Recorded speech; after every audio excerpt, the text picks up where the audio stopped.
ನಾಯಿ ಮಾಂಸ ಸಾಗಾಟ ಅಂತ ರಾದ್ಧಾಂತ ಪ್ರಕರಣ. ಹಿಂದೂ ಕಾರ್ಯಕರ್ತ ಪುನೀತ್ ಕೆರೆಹಳ್ಳಿ ಅರೆಸ್ಟ್.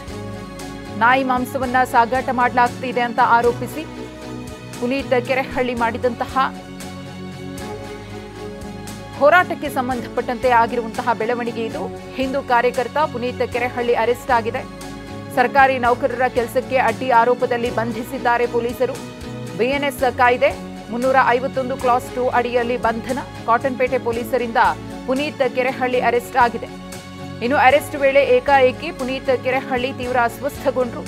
ಮೊದಲಿಗೆ ಅವರನ್ನ ಕೆಸಿ ಜನರಲ್ ಆಸ್ಪತ್ರೆಗೆ ದಾಖಲು ಮಾಡಿ ಚಿಕಿತ್ಸೆಯನ್ನು ಕೊಡಿಸಲಾಯಿತು. ನಂತರ ವಿಕ್ಟೋರಿಯಾ ಆಸ್ಪತ್ರೆಗೆ ಹೆಚ್ಚಿನ ಚಿಕಿತ್ಸೆಗೋಸ್ಕರ ಶಿಫ್ಟ್ ಮಾಡಲಾಗಿದೆ. ಜೈಪುರದಿಂದ ಬೆಂಗಳೂರಿಗೆ ನಾಯಿ ಮಾಂಸವನ್ನ ತರಲಾಗ್ತಿದೆ ಅಂತ ಆರೋಪಿಸಿ ರಾತ್ರಿ ಪುನೀತ್ ಕೆರೆಹಳ್ಳಿ ಹೋರಾಟವನ್ನು ಮಾಡುವುದಕ್ಕೆ ಮುಂದಾದರೂ ಲಾರಿಯನ್ನ ತಡೆದು ಪೊಲೀಸರು ಕರ್ತವ್ಯಕ್ಕೆ ಅಡ್ಡಿಪಡಿಸಿದ ಆರೋಪದ ಹಿನ್ನೆಲೆಯಲ್ಲಿ ಪುನೀತ್ ಕೆರೆಹಳ್ಳಿಯವರನ್ನ ಬಂಧಿಸ್ತಾರೆ. ಬಂಧಿಸಿ ಅವರನ್ನ ಠಾಣೆಗೆ ಕರೆತರ್ತಾರೆ. ಆದರೆ ಪುನೀತ್ ಕೆರೆಹಳ್ಳಿಯವರ ಆರೋಗ್ಯದಲ್ಲಿ ಏರುಪೇರಾಗುತ್ತೆ. ತಕ್ಷಣವೇ ಅವರನ್ನ ಕೆಸಿ ಜನರಲ್ ಆಸ್ಪತ್ರೆಗೆ ಅಡ್ಮಿಟ್ ಕೂಡ ಮಾಡಲಾಗುತ್ತೆ. ಚಿಕಿತ್ಸೆಯನ್ನ ಕೊಡ್ತಾರೆ. ಆದರೆ ಹೆಚ್ಚಿನ ಚಿಕಿತ್ಸೆಗೋಸ್ಕರ ವಿಕ್ಟೋರಿಯಾ ಆಸ್ಪತ್ರೆಗೆ ಪುನೀತ್ ಕೆರೆಹಳ್ಳಿಯವರನ್ನ ಶಿಫ್ಟ್ ಕೂಡ ಮಾಡಲಾಗಿದೆ. ಒಂದು ಕಡೆ ದೃಶ್ಯಾವಳಿಯಲ್ಲಿ ಗಮನಿಸ್ತಾ ಇದ್ದೀರಿ, ಅಸ್ವಸ್ಥಗೊಂಡಂತಹ ಪುನೀತ್ ಕೆರೆಹಳ್ಳಿಯವರನ್ನ ಆಸ್ಪತ್ರೆಗೆ ಕರೆದೊಯ್ತಿರುವಂತಹ ದೃಶ್ಯ. ಮತ್ತೊಂದು ಕಡೆ ಅಬ್ದುಲ್ ರಜಾಕ್ ಮತ್ತು ಪುನೀತ್ ಕೆರೆಹಳ್ಳಿಯವರ ನಡುವೆ ನಡೆದಂತಹ ವಾಗ್ವಾದ ಕಾರಣ ನಾಯಿ ಮಾಂಸವನ್ನ ಸಾಗಾಟ ಮಾಡ್ತಿದ್ದಾರೆ ಅನ್ನೋದು. ಈ ಕುರಿತು ಮತ್ತಷ್ಟು ಮಾಹಿತಿಯನ್ನ ಕೊಡೋದಕ್ಕೆ ನಮ್ಮ ಪ್ರತಿನಿಧಿ ರಾಜಪ್ಪ ಇದೀಗ ವಿಕ್ಟೋರಿಯಾ ಆಸ್ಪತ್ರೆಯಿಂದ ನಮ್ಮ ಜೊತೆಗೆ ನೇರ ಸಂಪರ್ಕದಲ್ಲಿದ್ದಾರೆ.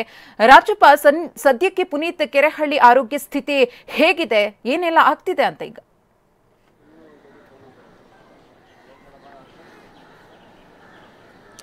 ಮಧುಶ್ರೀ, ಅಂದರೆ ನಿನ್ನೆ ಏನು ನಾಯಿ ಮಾಂಸವನ್ನು ಸಾಗಾಟ ಮಾಡ್ತಿದ್ದಾರೆ ಅಂತ ಹೇಳಿ ಆರೋಪಿಸಿ ಪುನೀತ್ ಕೆರೆಹಳ್ಳಿ ಒಂದಿಷ್ಟು ಅಂದರೆ ಮಾಂಸದ ಬಾಕ್ಸನ್ನು ಸಾಗಾಟ ಮಾಡೋದಕ್ಕೆ ಅಡ್ಡಿಯನ್ನು ಪಡಿಸಿದ್ರು. ಈ ಒಂದು ಪ್ರಕರಣಕ್ಕೆ ಸಂಬಂಧಪಟ್ಟಂತೆ ಪೊಲೀಸರು ಕೂಡ ಆ ಜಾಗಕ್ಕೆ ಭೇಟಿ ಕೊಟ್ಟಿದ್ರು. ಹಾಗಾಗಿ ಪೊಲೀಸರ ಒಂದು ಕರ್ತವ್ಯಕ್ಕೆ ಅಡ್ಡಿಪಡಿಸಿದಂತಹ ಆರೋಪದ ಅಡಿಯಲ್ಲಿ ಮಧ್ಯರಾತ್ರಿ 12 ಗಂಟೆಗೆ ಪುನೀತ್ ಕೆರೆಹಳ್ಳಿಯನ್ನು ಕಾಟನ್ಪೇಟೆ ಪೊಲೀಸರು ಬಂಧನ ಮಾಡ್ತಾರೆ. ಆಗಿನಿಂದಲೂ ಕೂಡ ಆತ ಅಸ್ವಸ್ಥರಾಗಿರ್ತಾರೆ, ಸರಿಯಾಗಿ ಆಡೋದಿಲ್ಲ. ಈ ಸಂದರ್ಭದಲ್ಲಿ ಪೊಲೀಸರು ಆಗಲೇ ಆಸ್ಪತ್ರೆಗೆ ಕರ್ಕೊಂಡು ಬರುವಂಥ ಕೆಲಸವನ್ನು ಮಾಡ್ಬೋದಾಗಿತ್ತು. ಆದರೆ ಅದನ್ನು ಡ್ರಾಮಾ ಮಾಡ್ತಿದ್ದಾನೆ ಅನ್ನುವಂಥ ನಿಟ್ಟಿನಲ್ಲಿ ನಿರ್ಲಕ್ಷ್ಯವನ್ನು ಕೂಡ ಮಾಡಿರುವಂಥದ್ದು. ಆ ಒಂದು ಹಿನ್ನೆಲೆಯಲ್ಲಿ ಮುಂಜಾನೆ 4:45ಕ್ಕೆ ಆತ ಪ್ರಜ್ಞಾಹೀನ ಸ್ಥಿತಿಯಲ್ಲಿ ಬಿದ್ದಂಥ ಸಂದರ್ಭದಲ್ಲಿ ಆತನನ್ನು ಕಾಟನ್ಪೇಟೆ ಪೊಲೀಸ್ ಠಾಣೆಯಿಂದ ಕೆಸಿ ಜನರಲ್ ಆಸ್ಪತ್ರೆಗೆ ರವಾನೆ ಮಾಡಲಾಗುತ್ತೆ. ಅಲ್ಲಿ ಒಂದು ಪ್ರಾಥಮಿಕ ಒಂದು ಚಿಕಿತ್ಸೆಯನ್ನು ಕೊಟ್ಟ ಬಳಿಕವಾಗಿ ಹೆಚ್ಚಿನ ಚಿಕಿತ್ಸೆಗೆ ವಿಕ್ಟೋರಿಯಾ ಆಸ್ಪತ್ರೆಗೆ ರವಾನೆ ಮಾಡಿರುವಂಥದ್ದು. ಅಂದರೆ ಸದ್ಯಕ್ಕೆ ವೈದ್ಯರು ಹೇಳ್ತಿರುವಂತಹ ಪ್ರಕಾರ ಎಲ್ಲವೂ ಕೂಡ ಟೆಸ್ಟ್ ಆಗಿದೆ. BP ಆಗಿರ್ಬೋದು, ಶುಗರ್, ಅದರ ಜೊತೆಗೆ ECG ಎಲ್ಲ ಒಂದು ಪರೀಕ್ಷೆನ ಕೆಸಿ ಜನರಲ್ ಆಸ್ಪತ್ರೆಯಲ್ಲಿ ಮಾಡಿದ್ದಾರೆ. ಅದಾಗಿಯೂ ಕೂಡ ಎಲ್ಲವೂ ಕೂಡ ನಾರ್ಮಲ್ ಆಗಿದೆ ಅನ್ನುವಂಥ ಮಾತನ್ನು ಕೂಡ ವೈದ್ಯರು ಕೂಡ ಹೇಳಿರುವಂಥದ್ದು. ಅದಾಗಿಯೂ ಕೂಡ ಆತ ಮತ್ತೆ ಪ್ರಜ್ಞೆ ಬಂದಿಲ್ಲ. ಆ ಒಂದು ಹಿನ್ನೆಲೆಯಲ್ಲಿ ಹೆಚ್ಚಿನ ಚಿಕಿತ್ಸೆಗೆ ಸದ್ಯಕ್ಕೆ ವಿಕ್ಟೋರಿಯಾ ಆಸ್ಪತ್ರೆಗೆ ರವಾನೆ ಮಾಡಲಾಗಿರುವಂಥದ್ದು. ವಿಕ್ಟೋರಿಯಾ ಆಸ್ಪತ್ರೆಯಲ್ಲಿ ಅವರಿಗೆ ದಾಖಲಾತಿಯನ್ನು ಪಡೆದುಕೊಂಡು ಹೆಚ್ಚಿನ ಚಿಕಿತ್ಸೆ ಕೂಡ ನೀಡಲಾಗ್ತಾ ಇದೆ. ಮಧುಶ್ರೀ, ಧನ್ಯವಾದ ರಾಜಪ್ಪ ತಮ್ಮ ಮಾಹಿತಿಗಾಗಿ.